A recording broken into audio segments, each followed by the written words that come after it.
सुप्रभात प्यारे बच्चों। आज हम महाभारत पाठ 6 कुंती पढ़ेंगे। यदुवंश के प्रसिद्ध राजा सूरसेन श्री कृष्ण के पितामह थे, यानी कि श्री कृष्ण के क्या थे? दादाजी। इनके पृथा नाम की कन्या थी। उसके रूप और गुणों की कीर्ति दूर दूर तक फैली हुई थी। सूरसेन के फुफेरे भाई कुंती भोज के कोई संतान न थी।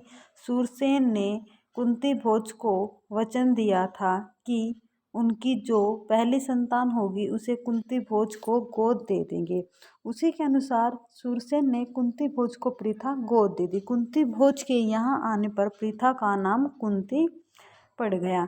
क्या था? सूरसेन कौन थे? श्री कृष्ण के दादाजी थे और उनकी एक बेटी थी पृथा, जिसने अपने फुफेरे भाई यानी कि बुआ के लड़के से वादा किया था कि वह अपनी पहली संतान को उसे गोद दे देगा।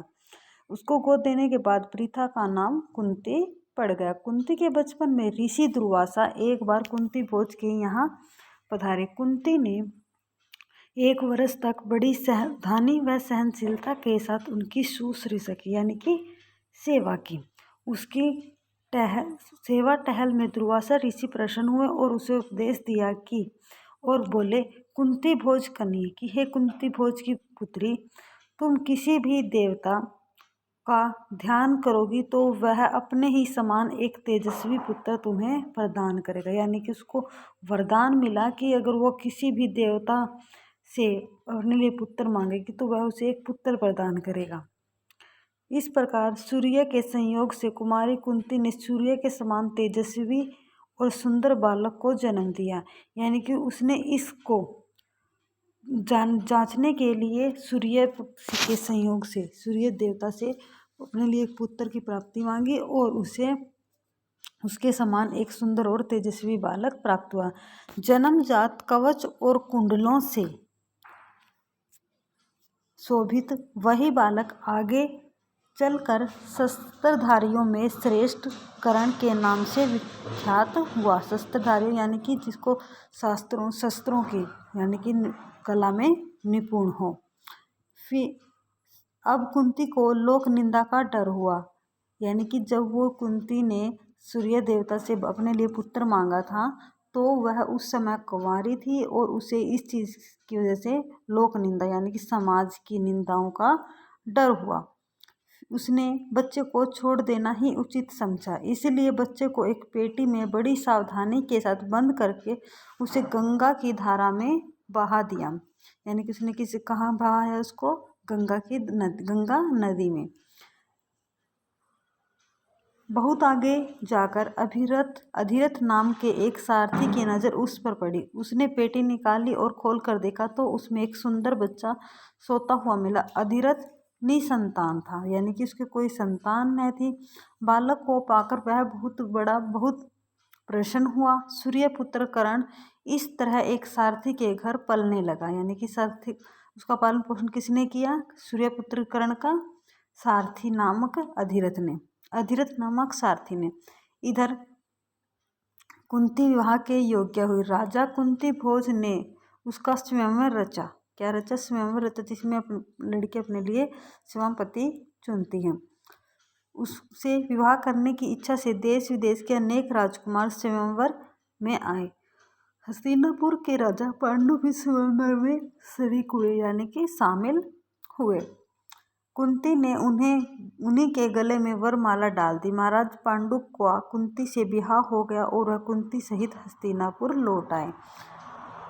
उन दिनों राजवंशों में एक से अधिक ब्याह करने की प्रथा प्रचलित थी। क्या थी प्रथा? यानी कि रीत प्रचलित थी। इसी रिवाज के अनुसार पितामह भीष्म की सलाह से महाराज पांडु ने मदर राज की कन्या माद्री से विवाह कर लिया। किससे विवाह किया उसने? पांडु ने मदर राज की कन्या माद्री से भी विवाह कर लिया। एक दिन महाराज पांडु वन में शिकार खेलने गए। वहीं जंगल में हिरण के रूप में एक ऋषि दंपत्ति भी विहार कर रहे थे। पांडु ने अपने तीर से हिरण को मार गिराया और उनको यह पता नहीं था कि यह ऋषि दंपत्ति है। यानी कि किसको मारा उसने? पांडु ने अपने तीर से हिरण को। ऋषि ने मरते मरते पांडु को श्राप दे दिया। ऋषि के श्राप से पांडु को बड़ा दुख हुआ और साथ ही वे अपनी भूल से खिन्न होकर यानी कि दुखी होकर नगर को लौटे और पितामह भीष्म तथा विदुर को राज्य का भार सौंपकर अपनी पत्नियों के साथ वन में चले गए। वहां पर ब्रह्मचारी जैसा जीवन व्यतीत करने कुंती ने देखा कि महाराज को संतान लालसा तो है, लेकिन ऋषि के शापवश वह संतान उत्पत्ति नहीं कर सकते, यानी कि संतान को प्राप्त नहीं कर सकते। अतः उसने विवाह से पूर्व दुर्वासा ऋषि से पाए वरदानों का पांडु से जिक्र किया, यानी कि उसने किससे जिक्र किया? दुर्वासा ऋषि से जो उसको वरदान मिला हुआ था उसका जिक्र उसने पांडु से किया। उनके अनुरोध से कुंती और माद्री ने देवताओं के अनुग्रह से 5 पांडवों को जन्म दिया। कितने पांडवों ने? 5 पांडवों को जन्म दिया। वन में ही 5 का जन्म हुआ और वहीं तपस्वियों के संग वे पलने लगे। अपनी दोनों स्त्रियों और बेटों के साथ महाराज पांडु कई वर्ष तक वन में रहे। वसंत ऋतु थी। सारा वन आनंद में डूबा हुआ सा प्रतीत हो रहा था। महाराज पांडु माद्री के साथ प्रकृति की इस उद्गार में सुषमा को निहार रहे थे, यानी कि सुषमा यानी कि बहुत ज़्यादा सुंदर वर्णन होता है, को निहार रहे थे। ऋषि के शाप का असर हो गया, तत्काल उनकी मृत्यु हो गई, यानी कि ऋषि के शाप का, जो ऋषि ने श्राप दिया था उसका अंत हो गया, तत्काल उनकी मृत्यु हो गई। माद्री के दुख का पार न रहा। पति की मृत्यु का वह कारण बनी, यह सोचकर पांडु के साथ ही वह भी मर गई। यानी कि क्या हुआ, जब वो दोनों महाराज पांडु और माद्री एक दूसरे के साथ संबंध में थे तो उसका शाप हो गया और वो उसी समय मर गए। माद्री के दुख का पार न रहा, उसने सोचा कि मेरी वजह से पांडु की मृत्यु हुई है और उसने भी उसी समय अपना दाह संस्कार कर दिया, सती हो गई। इस दुर्घटना से कुंती और 5 पांडवों के शोक की सीमा न रही, पर वन के ऋषि मुनियों ने बहुत समझा बुझाकर उनको शांत किया और उन्हें हस्तिनापुर ले जाकर पितामह भीष्म के सुपुर्द किया। युधिष्ठिर की उम्र उस समय 16 वर्ष की थी। हस्तिनापुर के लोगों ने जब ऋषियों से सुना कि वन में पांडु की मृत्यु हो गई है तो उनके शोक की सीमा न रही, यानी कि वो बहुत दुखी हुए। पोते की मृत्यु पर शोक करती हुई सत्यवती अपने दोनों विधवा पुत्र वधुओं अंबिका और अंबालिका को साथ लेकर वन में चली गई। तीनों वृद्धाएं कुछ